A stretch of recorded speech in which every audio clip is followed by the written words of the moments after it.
माँ, मुझे खाने में जहर डालकर दे दो। यह है गांव कपियाल, जिला संगरूर, और यह है रशपाल का घर। रशपाल अपनी बाइक पर बैठकर घर की तरफ जा रहा है।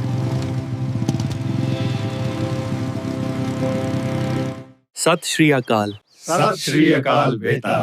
रास्ते में सबको प्यार से मिलता है। बुजुर्गों को प्रणाम, बच्चों के साथ मुस्कुराहट। अपने खेतों में मेहनत से काम करता है।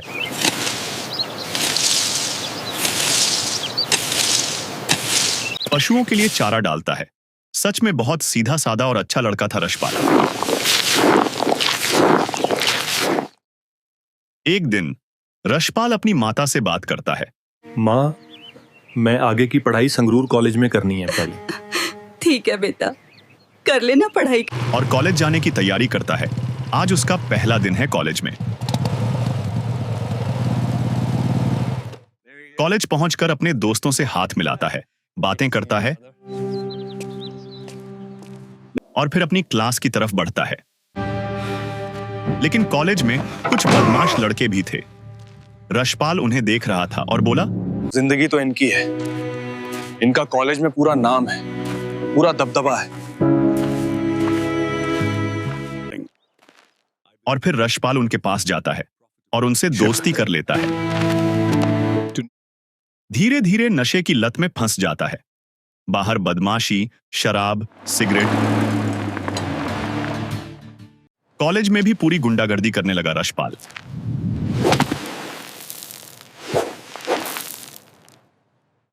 लड़ाई झगड़ा करना उनकी आम बात बन गई थी। लत इतनी बढ़ गई कि अब वह नशे के इंजेक्शन लगाने लगा। अपने खेत में 8 से 10 बोतल शराब पीकर बेहोश पड़ा रहता।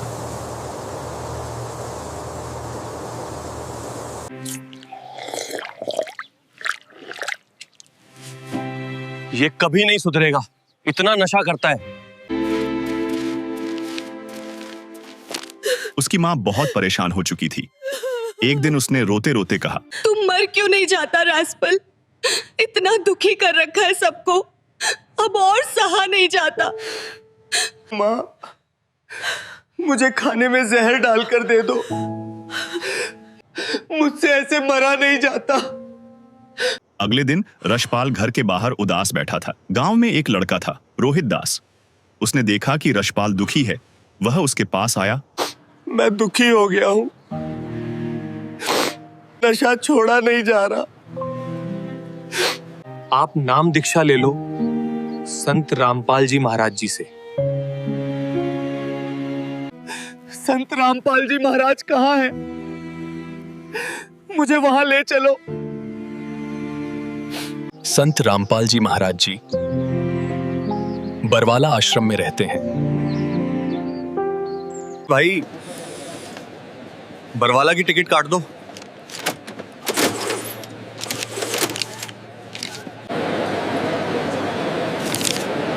और दोनों बरवाला आश्रम की ओर रवाना हो जाते हैं।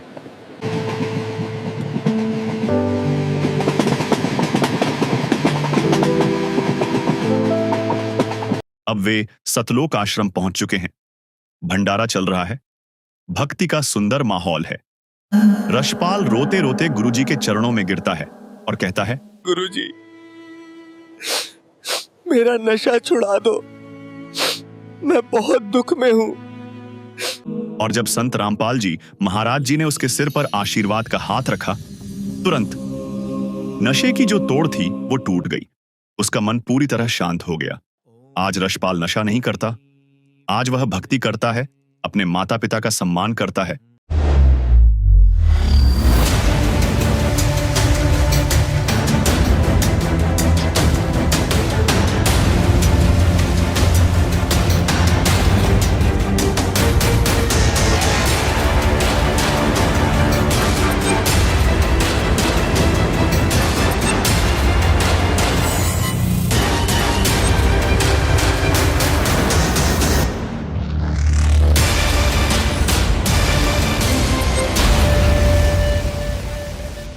नमस्कार जी।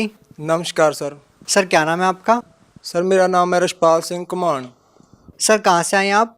मेरा गांव है कप्याल, डिस्ट्रिक्ट संगरूर, पानीगढ़ तहसील। सर संत रामपाल जी महाराज की शरण में आने से पहले आप क्या साधनाएं करते थे? सर मैं साधनाएं तो कोई नहीं करता था, लेकिन जहाँ भी कोई मड़ी मस्जिद कोई भी 4 ईंट लगा दी वहीं प्रणाम कर देता था कि सभी जगह परमात्मा है। सर संत रामपाल जी महाराज की शरण में कैसे आए आप? सर मैं बहुत ज़्यादा नशा करता था। जब मैं कॉलेज टाइम में 2006 की बात है, जब मैंने कॉलेज में एडमिशन लिया तभी मैं कुछ गलत सोसाइटी में घुस गया और तभी से मैं इतना नशा करने लग गया कि धीरे धीरे शीशी होती है सर जी, वो रेक्सकॉप की बोलते हैं, हमारे यहाँ फैंसी बोलते हैं उसको। वो फैंसी की मैं शीशी पीने लग गया और कैरी सोमा की गोली खाने लग गया। 50-50 गोली खा जाता और 3-3 4-4 वो शीशियाँ पी जाता और सुल्फा पीता था सर जी, और मैं शराब की भी बोतल पी जाता था और सारा दिन लड़ाई झगड़े करने, कभी कहीं। घर वालों ने परेशान थे मेरे से। घर में रोटी कभी बनती कभी नहीं बनती तो घर वाले बना के रख देते, खाते नहीं, सारे घर वाले परेशान थे। और तभी मेरे गांव का एक लड़का था, उसने मेरे को बताया कि भाई ऐसे ऐसे करके एक संत है, संत रामपाल जी महाराज जी, कि उनका पास तू नाम ले ले। उसने, वो भी नशा करता था, उसने संत रामपाल जी से नाम दीक्षा ली थी, तो वो मेरे को ले गया वहाँ आश्रम में। मैं आश्रम में भगत जी भाई गया और मैंने जाके वहाँ सारा सिस्टम देखा और उसके बाद मैंने भी नाम ले लिया। वहाँ जाके नाम लेने के बाद मैं घर आ गया और मैंने ज्ञान बिल्कुल नहीं सुना और मैं आते ही फिर नशा करने लग गया। और फिर वो मेरे गांव वाला जो लड़का था उसने मेरे को एक मेमोरी कार्ड दिला दिया वहाँ से, आश्रम में से, और वो बोला कि भाई इस सत्संग को सुना कर। और भैया मैं वहाँ नशा कर लेता, पूरा शीशी पी लेता, सुल्फा पी लेता और शराब भी पी लेता, सिगरेट बीड़ी पीता और सारा दिन लीड लगा के सत्संग सुनता रहता। और सत्संग सुनते सुनते मेरे को कुछ कुछ ज्ञान होने लग गया कि मेरी, जैसे गुरुजी बताते हैं संत रामपाल जी महाराज जी के, जब आत्मा को ज्ञान हो जाता है, पाप कम हो जाते हैं तो आँखों से आंसू आने लगते हैं। ऐसे ही भैया मेरे साथ हुआ कि जब संत रामपाल जी सत्संग करते तो मेरी आंखों में से आंसू आने लग जाते। और एक दिन संत रामपाल जी ने वो सत्संग सुनाया गुरु नानक साहब जी का, कि ऐसे ऐसे गुरु नानक साहब जी को परमात्मा भाई नदी पे मिले और वहाँ सतलोक लेके गए। सारा उन्होंने बताया कि उन्होंने ये नाम जपा। तो सिख समाज में होने के कारण मेरा और ज़्यादा इंटरेस्ट बढ़ गया। तो भैया जी ऐसे ऐसे करते करते मैंने, आप जब विश्वास नहीं करोगे, मैंने सत्संग सुनते सुनते नशा छोड़ दिया, शीशी ले पीना बंद कर दिया, सुल्फा पीना बंद कर दिया। सर जैसे कि आपने बताया कि आप नशे के इतने आदी थे कि एक दिन में 50-50 गोलियां नशे की आप खा लेते थे और आपके परिवार वाले और आस पड़ोस वाले भी आपसे बहुत ज़्यादा दुखी थे। तो सर जब आप संत रामपाल जी महाराज की शरण में आए तो सर उसके बाद आपके जीवन में क्या परिवर्तन आया, क्या आपके अनुभव रहे?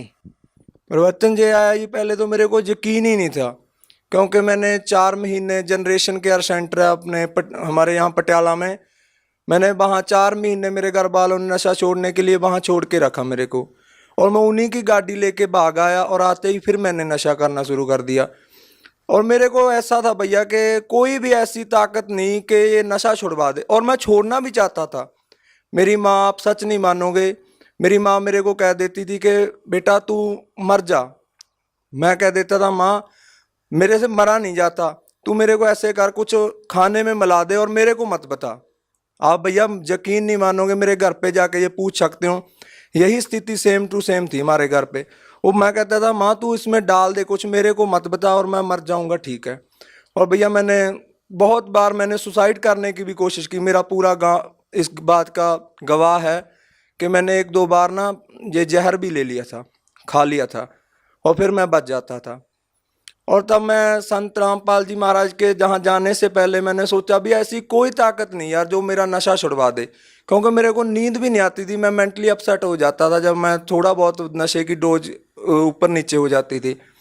तो मैंने सोचा भी ऐसी कोई ताकत नहीं। जब मैं वहाँ गया तो मैं उस दिन भी नशा करके गया, जिस दिन मैंने नाम दीक्षा ली तब भी मैंने। और मेरे साथ वाला जो मेरे गाँव का लड़का था उसने बोला कि भाई तू ऐसा बोल दियो कि गुरुजी मेरा नशा छुड़वा दो। मेरे को यकीन बिल्कुल नहीं था कि मेरा नशा छूट जाएगा, क्योंकि इतना नशा, इतनी डोज लेने के बाद मेरे को कोई यकीन नहीं था। और मैं गया, मैंने बोला गुरुजी ऐसे करके दास नशा करता है, आप मेरा नशा छुड़वा दो। गुरुजी बोले, सिर पे हाथ रखा कि बेटा आज के बाद तू नशा नहीं करेगा। और भैया जब संत रामपाल जी ने, महाराज जी ने मेरे सिर के ऊपर हाथ रख के कहा कि बेटा तू आज के बाद नशा नहीं करेगा, और भैया वो दिन है और आज का दिन है, मुझ को इतनी नफरत होगी नशे से कि नशा करना तो दूर, मैं किसी को ला के भी नहीं देता। और जो गांव वाले, मेरी गली मोहल्ले के लोग थे जो मेरे से बात करना भी पसंद नहीं करते थे, और आज मेरे से वो हंस हंस के बोलते हैं कि भैया तू आदमी बंदा बन गया, तू हमारे गांव में कहते हैं कि ये बंदा बन गया, अब कहते हैं कि तू बंदा बन गया यार, पहले तू इंसान नहीं था, एक हैवान था। सर और क्या लाभ मिले आपको संत रामपाल जी महाराज से नाम दीक्षा लेने के बाद?